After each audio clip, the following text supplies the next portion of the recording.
Halo, selamat malam.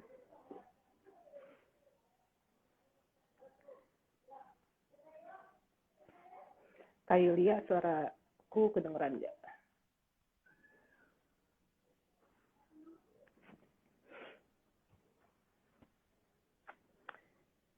Halo teman-teman, selamat malam.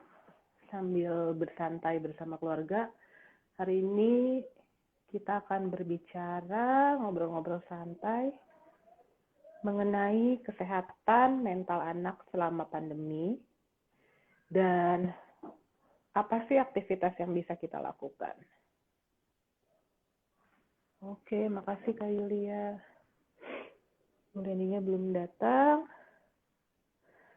Halo Ibu Leni, saya invite ya.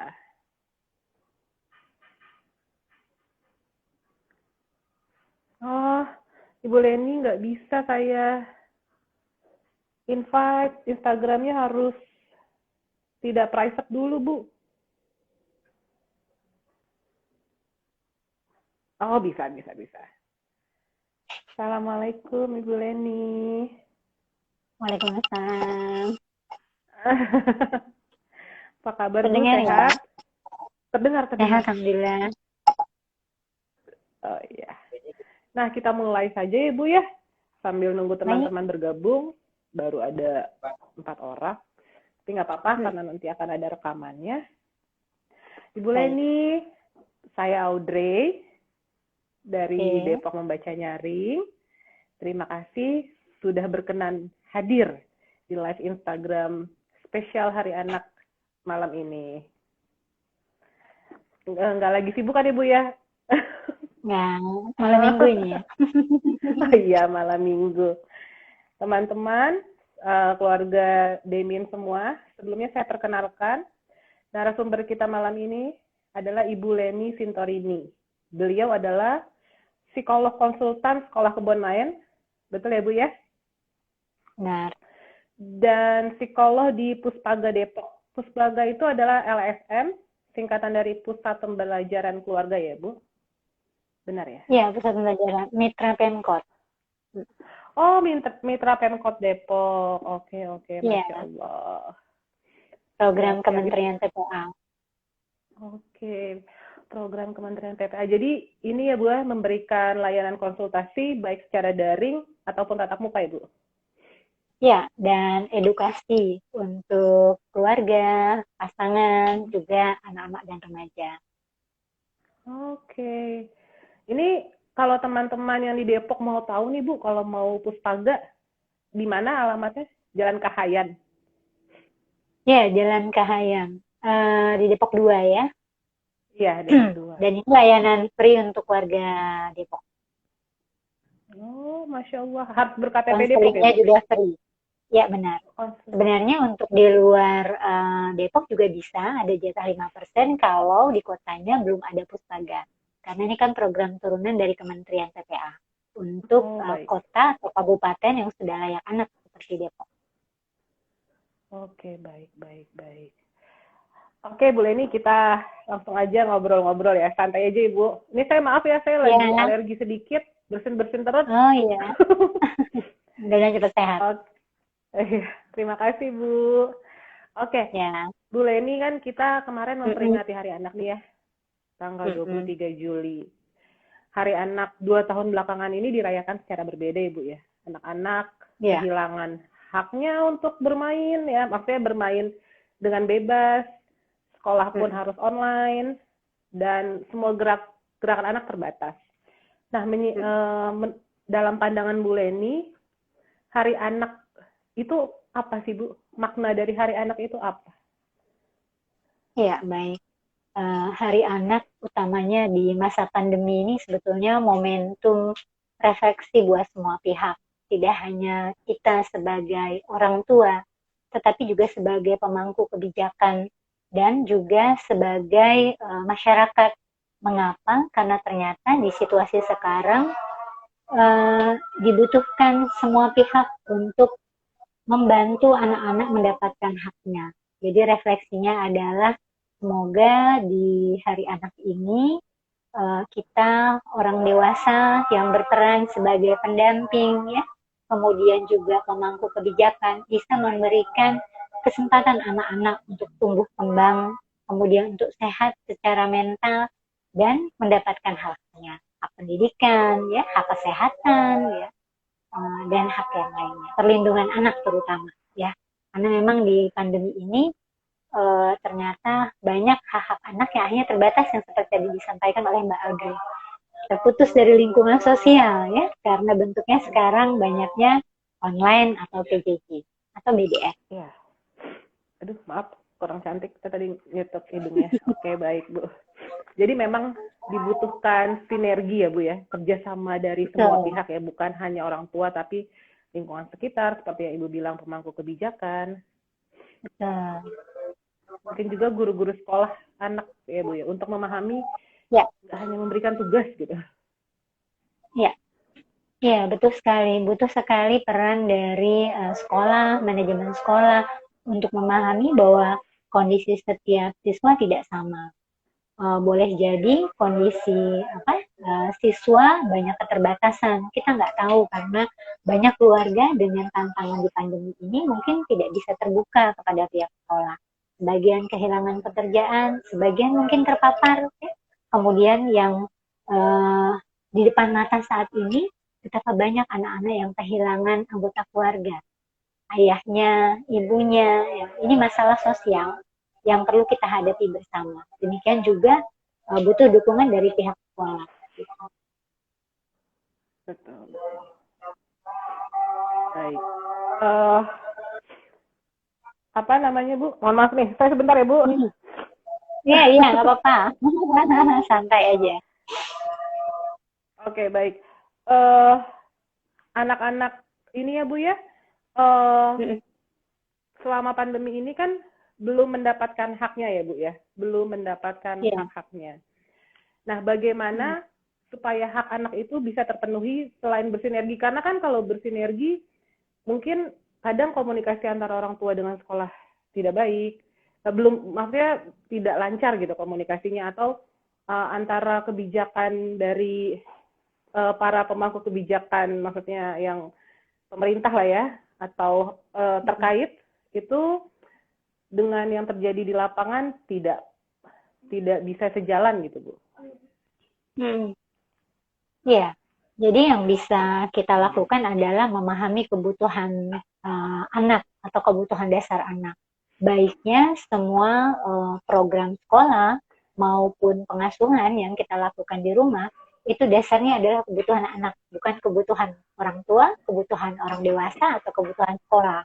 Memang sekarang butuh fleksibel ya dalam kurikulum, bahkan di Distrik Depok juga sudah mensounding untuk melakukan adaptasi kurikulum, ya, adaptasi kurikulum pandemi. Mana yang paling mungkin diselenggarakan di rumah untuk anak-anak usia dini utamanya. Kemudian mana yang menjadi betul, seperti misalnya untuk anak-anak SD gitu ya, yang paling penting adalah stimulasi bahasa dan matematika tetap berjalan. Dan kekuatannya memang membaca, ya, dibantu sama orang tua untuk yang sifatnya hafalan yang tidak mungkin dilakukan secara online, ya. Itu mungkin butuh kerjasama dari orang tua. Dan orang tua sendiri sebetulnya boleh mengadaptasi kegiatan-kegiatan yang misalnya untuk TK. TK tidak sehat kalau terlalu sering online, bahkan tidak disarankan. Disarankannya adalah BDR, orang tua yang berinteraksi online dengan guru-gurunya. Nah, disinilah orang tua bisa mengadaptasi kegiatan sekolah. Kalau di sekolah misalnya nih, kalau untuk motorik halus dengan Play-Doh gitu. Nah, dia orang tua bisa diadaptasi dengan tugas ibu di rumah, ya, seperti misalnya melibatkan anak metik bayam, kangkung, itu melatih koordinasi tangan dengan mata, motorik halus.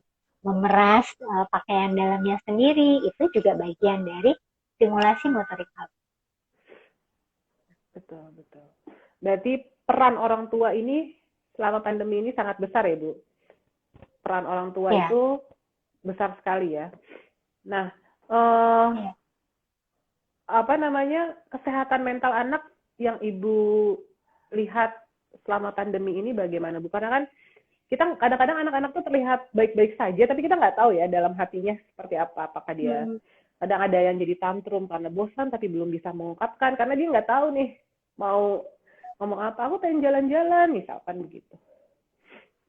Ya, memang kesehatan mental anak-anak di pandemi perlu kita pastikan, atau istilahnya orang tua, guru juga yang ada interaksi ya, beberapa guru ada yang bisa home visit atau lewat online, bisa melakukan pengamatan secara intensif atau observasi untuk memastikan apa? Untuk memastikan apakah anak ada ciri-ciri yang menggambarkan kurang sehat mental. Nah, sehat mental sendiri pada anak-anak itu bisa diindikasi dengan anak-anak memiliki perasaan positif. Anak-anak punya ekspresi emosi yang bahagia, ya, merasa senang, ya, tidak tertekan. Dan satu lagi adalah bisa terlibat dalam kegiatan. Nah, meskipun ada keterbatasan bermain, tetapi ketika diajak berkomunikasi, berkegiatan, baik lewat online maupun offline dengan orang tua, mereka mau terlibat. Nah, kondisi pandemi ini memang kondisinya adalah satu, anak dipaksa melakukan penyesuaian terhadap cara belajar berbeda. Ini berat, terutama untuk anak-anak usia dini. Karena kan fitrah mereka adalah bermain, ya. Belajarnya itu bermain. Satu lagi adalah ada kebutuhan interaksi sosial yang tercabut. Nah, ini juga bisa membuat ketidakseimbangan dari mental anak-anak. Ini perlu menjadi perhatian. Untuk itu, tadi di awal saya sebutkan pahami, amati kebutuhan dasar anak. Nah, caranya gimana? Kelekatan. Ya, gimana caranya nih bikin kegiatan, bikin acara kebersamaan yang bisa tetap menjaga kelekatan. Ini kita bisa ngecek tuh dari ekspresinya, ya, kemudian dari gestur tubuh. Nah, kita sebenarnya senang nggak sih di situasi tersebut gitu. Nah, hal-hal seperti itu. Kemudian juga ada istilah validasi emosi. Apakah anak kita bisa ketika dia takut, dia bisa mengekspresikan rasa takut. Kalau belum bisa bicara nggak apa-apa, tapi dia bisa mengekspresikan wajah takutnya. Ketika dia gembira, ketika dia sedih, pas nggak? Nah, kita juga perlu melatih bagaimana supaya anak bisa melakukan validasi emosi, yaitu dengan mengajarkan pada anak kita banyak cara, ya, bisa dengan gambar, bisa dengan kalimat gitu. Kak, coba kalau bunda emosinya pagi ini gembira, kalau kakak yang mana gitu. Nanti sore bilang bunda sepertinya lelah gitu ya sore ini, kalau kakak apa yang dirasakan gitu. Ya, kita tidak terkaget-kaget tiba-tiba anak-anak tantrum gitu ya, kemudian menarik diri seperti itu. Betul. Nah, tadi Ibu sebutkan, ini ada yang berkomentar, Kuala Kurun. Oh, Siswanto dari Kuala Kurun. Kirain ininya. Halo Kak Siswanto. Oke. Tadi kan Ibu bilang ada kegiatan yang melibatkan anak ya Bu ya. Kegiatan itu pastinya yang harus menyenangkan, bukan dengan paksaan ya. Misalkan ya, belajar. Ayo selesaiin, misalkan kayak anak-anak SD, di SD tertentu itu ada yang sudah dapat tugas, kan cara belajarnya ada yang lewat Zoom, ada yang cuma dikasih tugas sama guru ya Bu, lewat WhatsApp. Betul. Jadi anak tuh kayak yang, duduk, kamu kerjain ini, selesai. Itu kan walaupun melibatkan anak, tetapi dengan paksaan ya Bu ya. Ini kegiatan yang melibatkan anak itu tentu.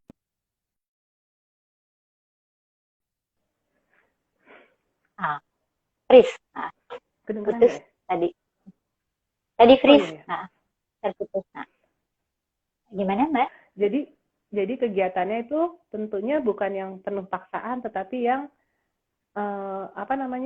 memberi kesenangan kepada anak. Apakah kita harus mencari, misalkan anaknya hobinya bikin Lego gitu, atau anaknya hobinya menggambar atau apa, atau membaca nyaring, bukan seperti dia membaca nyaring ini, membaca bisa jadi kegiatan alternatif atau gimana? Ya, yang pertama bahwa sebetulnya kegiatan membaca ini merupakan kegiatan yang sangat efektif untuk membangun kelekatan pada anak. Mengapa? Ya, karena ada interaksi, ya, ada interaksi, dan satu lagi anak mendapatkan perhatian. Sebenarnya di situasi ini yang perlu kita pastikan adalah anak merasa disayang, anak merasa dipercaya. Nah, dalam kondisi kegiatan membaca, baik membaca nyari, kita bisa memastikan bahwa anak mendapatkan perhatian. Dan dari literasi tersebut, ya, itu banyak hal yang bisa kita sampaikan kepada anak untuk memastikan, misalnya ketika dia berespon tidak tepat, ya, tantrum dan yang lainnya, lewat membaca kita menjelaskan. Kalau kakak ada hal yang tidak sesuai, kira-kira bicara atau harus ngamuk misalnya. Nah, kegiatan membaca ini tidak hanya untuk lekatan, tetapi menyampaikan nilai-nilai, bahkan membantu mengembangkan emosi anak, bisa mengajarkan cara ekspresi dengan tepat, gitu. Nah, jadi sangat membantu dan disarankan, dan ini juga mudah dilakukan oleh para orang tua di rumah, ya. Tidak butuh waktu panjang, ya, tergantung anaknya. Kalau rentang konsentrasi masih pendek, bisa kita pecah-pecah gitu, ya, berdasarkan halaman, ya. Dan yang pasti tadi benar kata Mbak Audrey, mulailah dari apa yang menarik minat anak. Nah, dan satu lagi, yang namanya melibatkan berarti kita harus dengan komunikasi dialogis. Kalau tadi harus ini, harus duduk, itu instruktif, biasanya anak langsung blocking, menolak. Oke. Garis bawahnya adalah komunikasi efektif ya Bu ya, jangan instruktif ya. Betul. Oke. Oh, ini ada pertanyaan dari Kak Siswanto. Anak saya 3 tahun lebih, ini sambil, kalau ada pertanyaan sambil dibacakan saja Ibu ya. Anak saya 3 tahun lebih, saat membaca saya minta untuk menirukan 2 kata lebih. Apakah tepat atau tidak? 2 kata lebih untuk usia 3 tahun. Nah, iya, minta sebetulnya kalau saat membaca. Oh, minta ditirukan. Sebenarnya kalau kita mau tahu, kan kemampuan anak beda-beda sebetulnya. Pada dasarnya untuk anak usia 3 tahun, kalau dia sudah lancar untuk mengulang satu kata, maka kita boleh tingkatkan menjadi 2 kata yang diulang. Jadi kita bisa berdasarkan potensi anak, ya, sejauh mana, karena nggak bisa dipukul rata. Tapi secara umum anak 3 tahun sebetulnya sudah bisa mengulang 2 kata. Meniru, ya, meniru. Sudah bisa, jawabannya sudah boleh Kak Siswanto. Seperti itu. Terima kasih Bu. Kita lanjut lagi ya Bu. Nah, selain membaca ya Bu, kegiatan-kegiatan untuk anak yang kinestetik nih, agak susah nih ya kan, kalau yang kinestetiknya lebih dominan. Iya, itu kan butuh di luar sebetulnya menghabiskan energinya ya. Itu ada tips dan triksnya nggak Bu? Ya, jadi kan sebenarnya kalau anak-anak itu kebutuhan motorik, sensori masih tinggi, ya.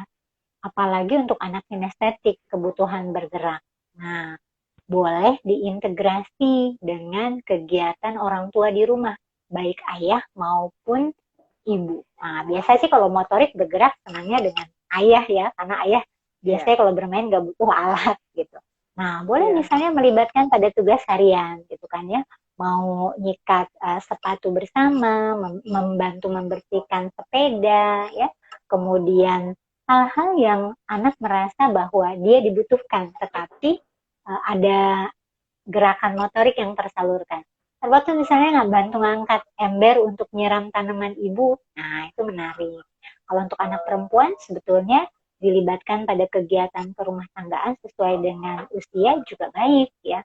Dimana dulu kalau Mbak Audrey kapan ya, orang tua dulu ya mengenalkan sapu gitu ya, kemudian menjemur, melipat. Nah, sekarang ini orang tua sebetulnya menggunakan kegiatan-kegiatan harian, tentu ada satu hal, diajarkan dulu gitu. Jadi yang sering kita lupa ketika kita melibatkan, kita merasa anak kita udah bisa aja dengan melihat.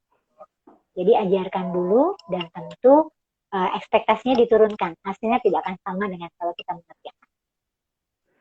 Jadi diberikan kegiatan-kegiatan dan boleh bergerak. Kalau ada halaman, alhamdulillah. Kalau sekarang kan udah jarang ya, tapi masih ada yang bisa dipanjat. Pohon, kalau enggak boleh halal. Atau dihalalkan boleh manjat teralis ya, selama diajarkan safety-nya ya, safety-nya diajarkan nggak apa-apa. bisa juga di garasi atau di dalam rumah pakai isolasi, Bu, main apa namanya? Engklek. Lompat ya. Ya boleh. Iya. Boleh. Atau misalnya jam dulu tuh. Kalau masih ada karet dapur gitu kan ya, kita main karet ya di halaman, itu juga bisa membantu. Anak senang gitu. Benar. Siap, Bu. Intinya anak jadi memang butuh terobosan kegiatan motorik. Benar. Kalau anak saya tuh 6 tahun, laki-laki, tapi suka saya ajak masak. Karena kan kalau masak dia nimbang gitu. Terus habis itu dia bikin buletan misalkan, tapi saya resepnya yang gampang-gampang aja, Bu. Misalkan klepon gitu. Oh iya. Pisang goreng. Itu selain motorik halus juga sensori itu yang sering kadang-kadang orang tua suka lupa karena banyaknya di sekolah tuh distimulasi masalah anak terbiasa dengan hal-hal yang sifatnya lengket, jijik ya, lembek. Itu bisa diberikan di rumah gitu. Nah, kalau orang tuanya membolehkan, sebenarnya sangat efektif tuh main kotor, main air ya.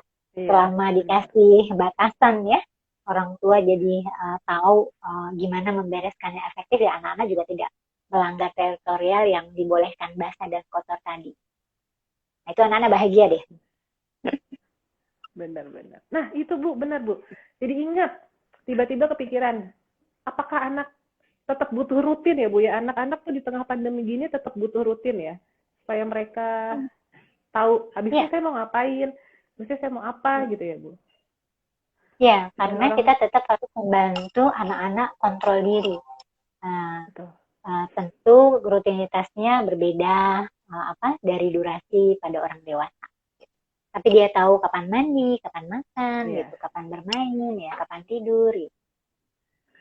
Kayak misalkan di bangun sekolah tidur, kan kita harus ngapain? Ya, betul. Misalkan begitu. Benar. Jadi gitu ya Bu, tetap harus butuh rutinitas yang ajak gitu ya. Jadi anak nggak bingung ya Bu. Ya, hanya catatannya baiknya kesepakatan tersebut dibuat bersama anak. Nah, baiknya rutinitas itu disepakati bersama anak. Mengapa? Supaya anak belajar bertanggung jawab. Aturan itu memang baiknya kita buat bersama anak. Sehingga realistis juga. Mampu nggak anak kita mengerjakan?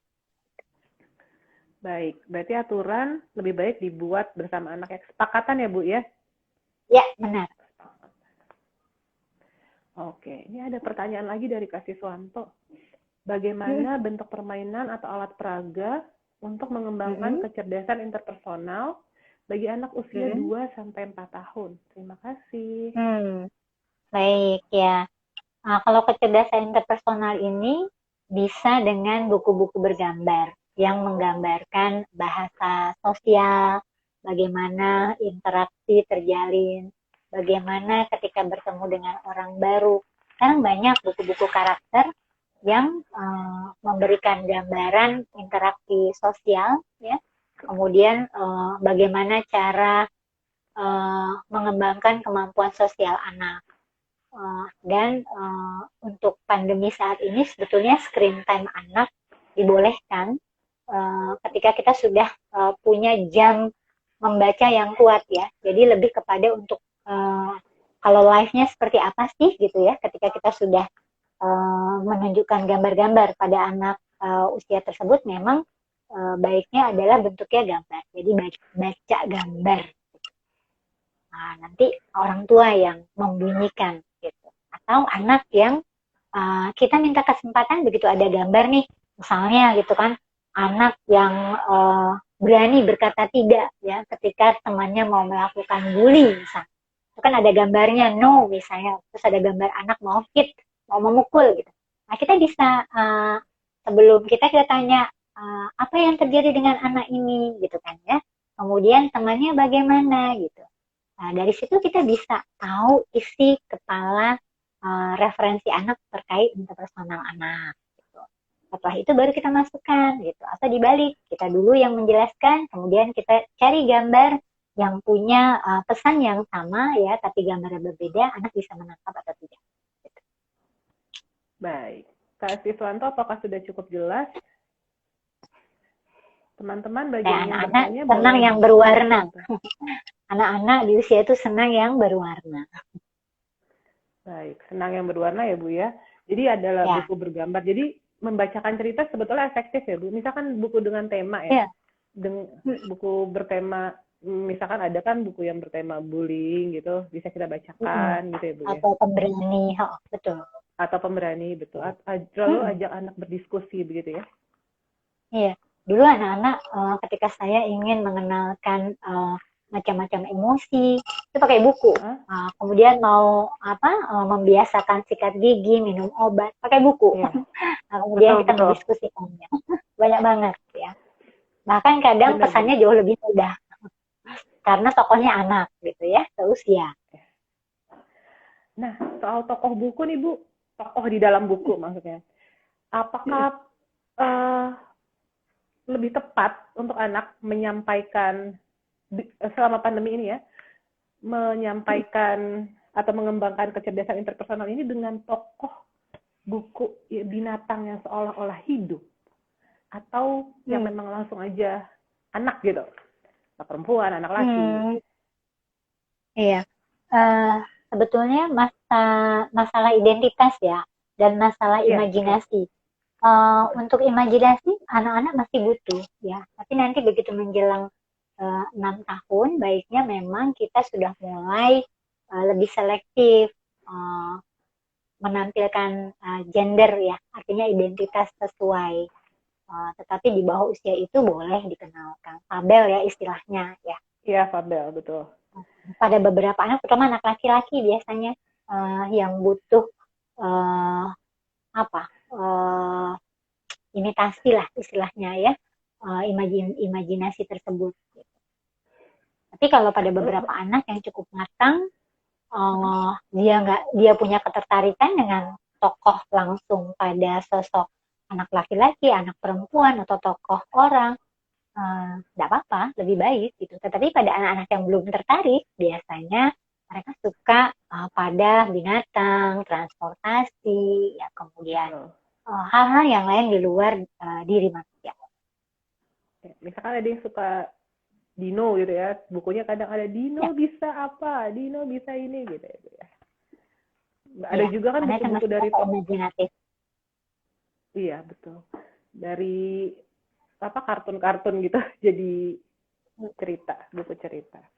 Baik, berarti screen time diperbolehkan asal dengan kesepakatan dan penggunaan yang benar ya Bu ya. Terus buku tergantung anaknya gimana. Kalau secara general 6 tahun itu boleh pakai yang langsung tokohnya anak yang bergender. Di bawah 6 tahun pakai tokoh yang membuat anak tertarik gitu ya Bu? Ya, artinya kalau menjelak dari 6 ke 7 tahun itu, anak-anak sudah perlu kita kenalkan mana yang imajinasi, mana yang fakta. Gitu. Meskipun berpikir abstrak anak baru terbentuk di 11 tahun. Tapi sudah mulai kita kenalkan. Makanya kalau kita berkomunikasi sama anak, di bawah 11 tahun itu wajar kalau kadang kalau nggak ada konkretnya dia susah gitu karena memang belum berkembang secara optimal, tetapi bisa kita kenalkan. Oke. Menarik ya Bu, ini banyak banget hal-hal yang bisa kita lakukan sebagai orang tua dan pembahasannya tuh luas banget ya mengenai kesehatan mental anak. Iya. Tanda yang paling vital itu tadi kita harus melihat anak memiliki perasaan positif atau tidak ya Bu ya, ekspresi bahagia dan mau terlibat dalam kegiatan atau tidak menarik diri, tidak murung gitu ya Bu. Betul. Artinya dia yang biasanya mau bermain, mau berkegiatan, tetap beraktivitas seperti itu. Kalau tiba-tiba dia tidak melakukan, lebih banyak diam ya, atau ya ekstrimnya ya sebetulnya pada remaja misalnya mandi gitu kan ya, yang tadinya sehari 2 kali ya mandi 2 hari sekali jadinya, itu perlu berhati-hati. Oke, mandi juga ya berarti ya harus dilihat ya Bu. Ya. Jadi orang dewasa juga gitu ya, kalau harus mandi mungkin nggak bersemangat. Berarti kan gitu. Itu pada status ya. Orang dewasa juga gitu mungkin ya Bu. Jadi aduh males mandi, berarti tanda-tanda agak stres Bu. Ya. Enggak ya? Karena memang tanda-tanda stres itu memang melakukan berkurangnya daily activity kita. Jadi yang tadinya biasa interaksi tiba-tiba malas ngomong gitu kan. Oke, itu tanda-tanda stres ya. Adakah kuesioner yang bisa digunakan kalau kayak kuesioner pra-screening anak tuh ada yang bisa digunakan oleh awam ya Bu, oleh orang tua ya. Kalau kesehatan mental anak ada nggak Bu kuesioner yang bisa dipakai oleh awam? Untuk tahu. Kalaupun ya, sementara ini sih belum ya. Karena cukup berhati-hati, hanya tadi bisa sebagai orang tua dibuat klaster aja yang pertama adalah kan sehat mental itu sehat secara psikis, sehat secara fisik, sehat secara interaksi sosial. Nah, dari sini kita lihat apakah secara psikis anak kita ada ledakan emosi ya, atau kebalikannya ada menarik murung ya, tidak mau berekspresi secara fisik, misalnya sulit makan yang tadinya doyan makan ya, kemudian juga lemes ya, terlihat lelah, lesu, itu menjadi indikasi untuk kita waspada. Satu lagi masalah interaksi sosial, apakah tadi ada kesulitan untuk berinteraksi. Kalau pada orang dewasa ditambahkan kontributif gitu ya, jadi salah satu ciri mulai ada kurang sehat mental ketika sudah menarik diri untuk melakukan kontribusi pada lingkungan. Oh gitu ya, menarik diri untuk melakukan kontribusi terhadap lingkungan termasuk tanda lampu kuning lah ya buat orang dewasa Ibu ya. Iya. Ya. Nah, lingkungannya bisa lingkungan yang luas masyarakat, tapi bisa lingkungan kerja, kayak komunitas, misalnya di komunitas membaca, nyari yang tadinya aktif gitu kan, tiba-tiba nggak deh karena banyak pikiran negatif dengan berita-berita COVID gitu, akhirnya menarik untuk berkontribusi. Nah, itu bisa menjadi salah satu ciri yang perlu kita waspadai. Menarik. Wah, Ibu nih banyak banget saya pertanyaan. Oh, ini Bu, gimana kalau anaknya tuh yang masih sendiri Bu, belum punya saudara gitu? Kan kalau misalkan sudah punya saudara bisa berinteraksi dengan adiknya. Iya, bisa berantem ngapain. Kalau masih sendiri kan otomatis harus ditemenin orang tuanya nih. Orang tua tuh kadang-kadang ini memang ada tapi tidak hadir gitu, gimana ya? Maksudnya cuek atau gimana? Ya, ini challenge ya. Memang ini tantangan untuk anak tunggal ya. Tunggal selamanya atau tunggal sementara gitu, karena baru satu ya. Yang bisa dilakukan memang pastikan anggota keluarga yang lain ya, apakah ibu, bapak ya, atau kalau ada ART itu ada kesempatan berinteraksi.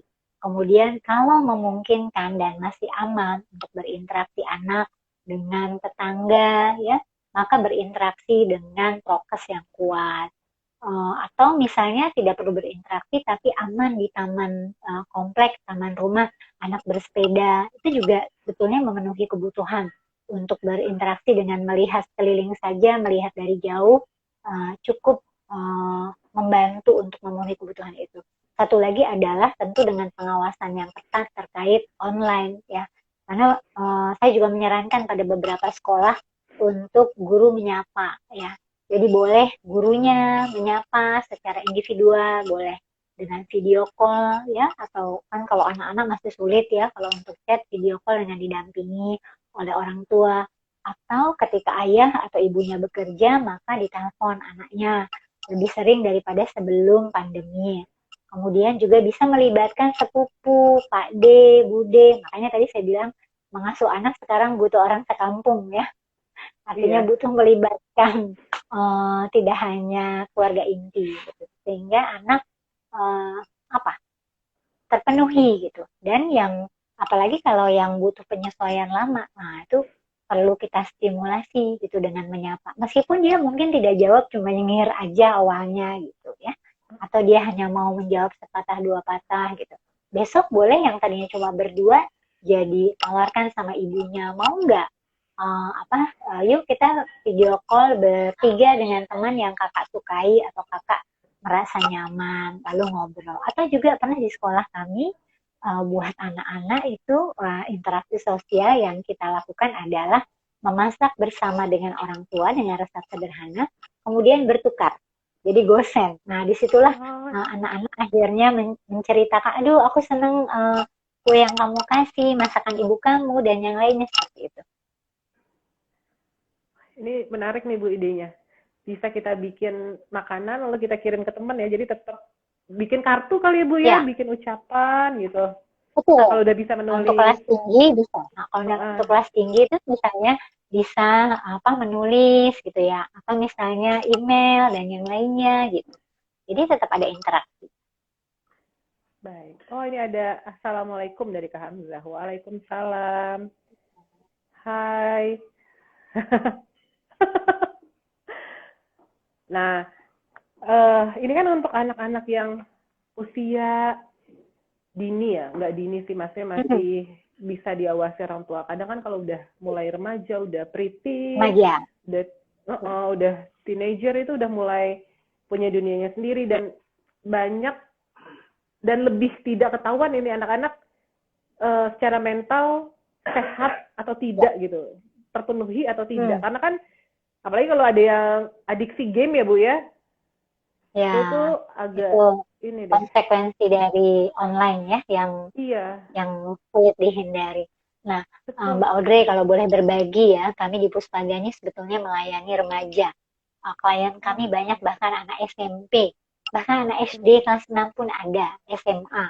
Nah, dari sana sebetulnya ada yang bisa dilakukan orang tua apa? Ngereceh ya. Atau ngereceh itu bahasa anak-anak ya. Kalau kita sih ngobrol ya orang tua. Ngereceh itu adalah memastikan apa sih emosi yang dominan dimiliki oleh anak kita. Biasanya kalau di sesi kami, begitu kita ada klien remaja, kita kasih homework di rumah. Nah, homework itu namanya salah satunya belangko emosi.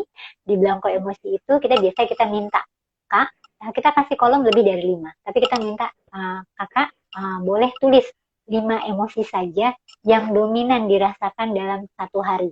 Kalau sulit satu hari, 3 hari ini emosi yang dominan apa? Setelah itu kita minta di kolom yang lain adalah di situasi apa sebetulnya emosi itu muncul dan bagaimana berespon. Nah, biasanya inilah yang mengagetkan kita dan ternyata anak-anak pun terkaget-kaget gitu ketika melihat ternyata aku dominannya emosinya negatif ya. Bu Leni gitu ya, atau Kak dengan konselor kita yang masih muda juga gitu ya, sering sekali ternyata mereka tidak menyadari cara merespon emosi negatif salah satunya dengan self harm ya. Kadang orang tua merasa self harm itu hanya dengan cara melukai diri secara langsung gitu ya, dengan lengan dan yang lain.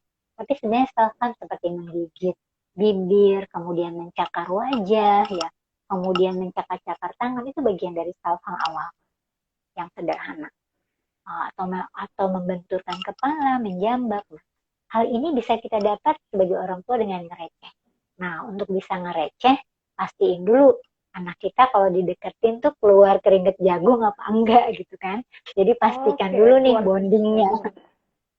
Jadi rebonding dulu kalau untuk anak remaja, pastiin. Anak kita anak yang biasa cerita enggak? Kalau nggak biasa cerita, atau kalau dia apa sih bunda kepo banget sih gitu ya, nggak pernah mau, berarti kita perlu rebondingnya dengan cara paling mudah. Kak, boleh nggak bunda tanya apa sih kata kakak tentang bunda?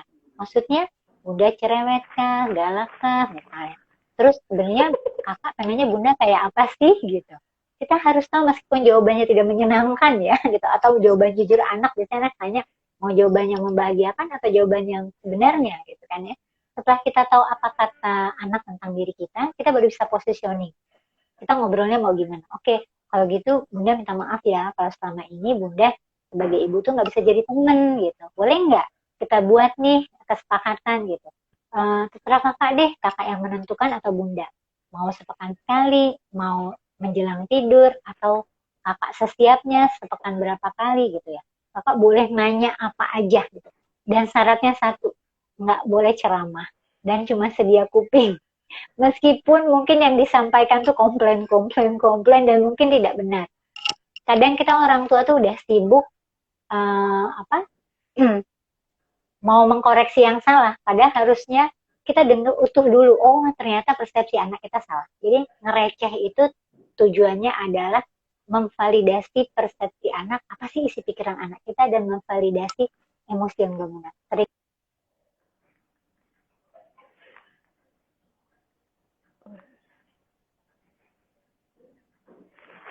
Bu Leninya nge-freeze. Halo teman-teman, terima kasih sudah join.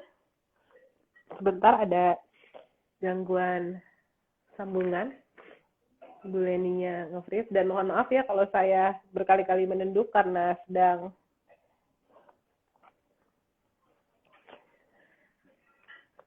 jadi yang tadi Bu Leni sampaikan, Bu Leninya left. Jadi yang Bu Leni sampaikan adalah membaca termasuk kegiatan yang mudah dan sederhana yang bisa dilakukan bersama anak karena ada kegiatan interaksi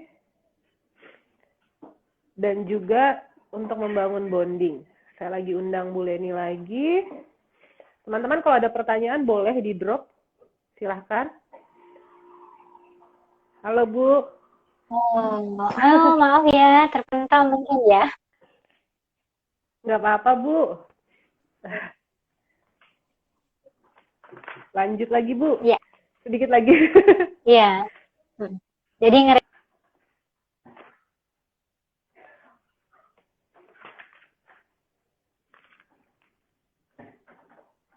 Oke.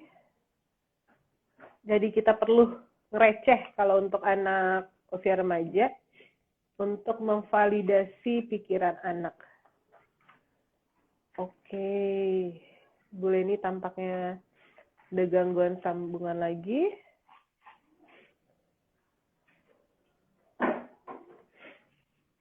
Oke. Saya lanjutkan. Yang penting adalah anak merasa disayang dan dipercaya.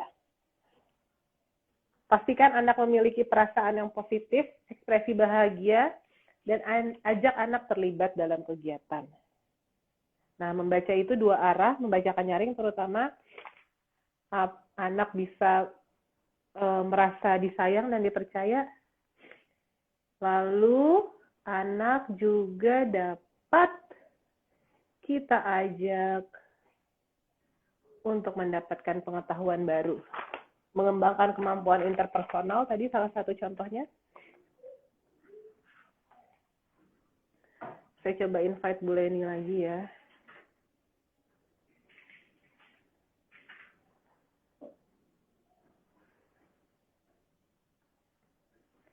Masih belum bisa.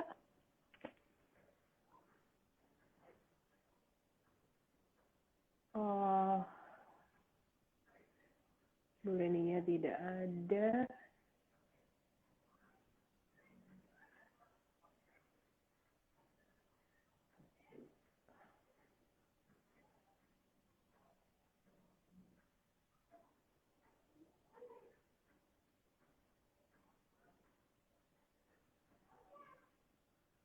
Oke.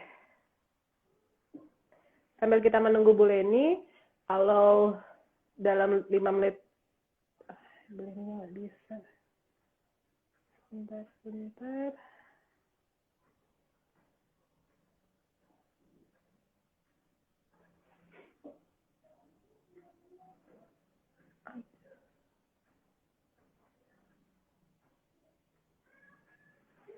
Semoga bisa ya.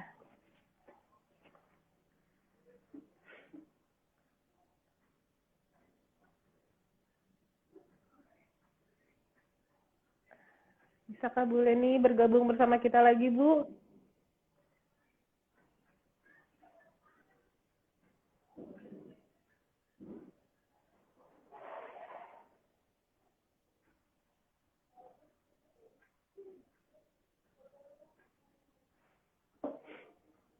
Ibu Leni.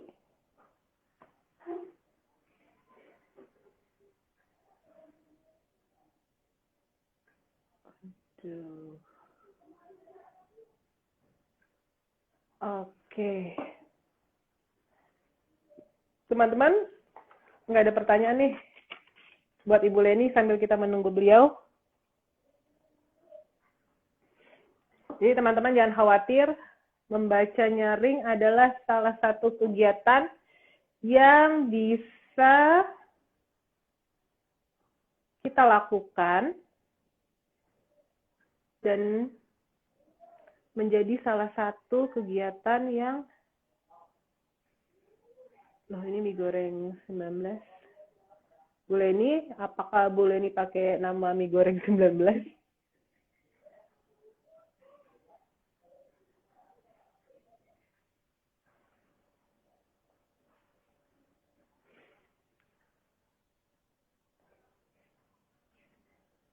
Oh, oke, Bu Leni, siap.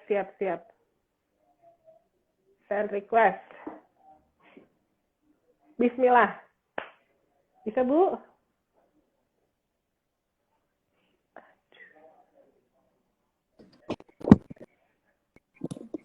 Halo, Bu Leni. Audrey, mohon maaf, handphone yang satu ternyata panas ya. Keluar jadinya. Siap, Bu, siap. Beberapa penonton kita udah ada yang live nih pas Ibu keluar. Ya, Oke. Maaf, panas. Baik. Iya, nggak apa-apa, Bu.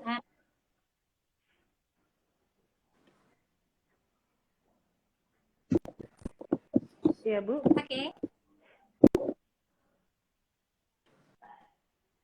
Oke, jadi ngereceh itu salah satu untuk memvalidasi emosi anak ya, Bu. Dan kalau kita belum ada bonding yang kuat, kita harus rebonding. Bukan rebonding rambut, tapi rebonding hubungan kita sama anak ya, Bu. Ya, betul. Nah, Bu, menarik sekali bahasannya ya, Bu. Sebetulnya masih banyak lagi yang mau ditanyakan, cuman sayang banget waktunya terbatas. Nanti mungkin kita adakan sesi Zoom ya, Bu, dengan Ibu sebagai narasumbernya. Boleh ya, Bu? Undangan terbuka. Boleh. Nah, terima kasih, Bu. Nah, teman-teman yang ingin berkonsultasi nih, kalau kira-kira merasa anaknya sudah terlihat ada ledakan emosi, tidak sehat jasmani, malas beraktivitas, menarik diri, boleh hubungi Puspaga Depok. Pastikan ber-KTP Depok ya, supaya dapat layanan gratis. Bu Leni? Ya. Ibu. Ya, Mbak Audrey. Kita tutup aja boleh ya, Bu?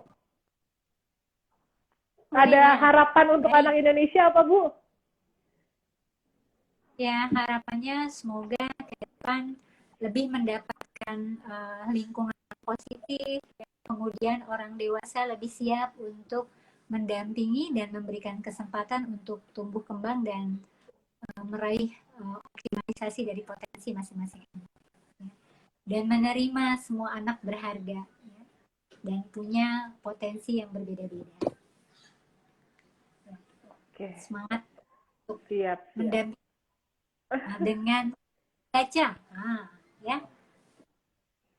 Membaca dengan jendela. Apa, Bu, tadi Oh iya, dengan membaca sebagai jendela ya, Bu. Betul. Kita lagi nggak bisa kemana-mana, kita buka jendelanya lewat buku aja ya. Betul. Siap, Ibu Leni. Terima kasih banyak sudah berkenan meluangkan waktunya untuk kami. Saya pribadi banyak banget pertanyaan yang pengen saya tanyakan ya, karena luas banget bahasannya. Nah, teman-teman, terima kasih juga sudah hadir dan menyimak. Pastikan kita semua sehat secara mental terutama selama pandemi ini, apalagi anak harus kita perhatikan. Ajak anak berinteraksi ya, Bu ya. Berikan rasa aman, berikan anak rasa dia disayang dan dipercaya, dan libatkan anak dalam keseharian kita. Kita ada, tapi kita harus hadir ya Bu, bukan hanya ada ya. Begitu ya Bu? Ya. Baik, terima kasih Bu Leni. Terima kasih teman-teman. Selamat malam, selamat beristirahat. Saya Audrey dari Depok Membaca Nyaring dan Bu Leni dari Puspaga Depok dan psikolog konsultan Sekolah Kebun Main undur diri. Sehat-sehat semua. Assalamualaikum warahmatullahi wabarakatuh. Selamat malam.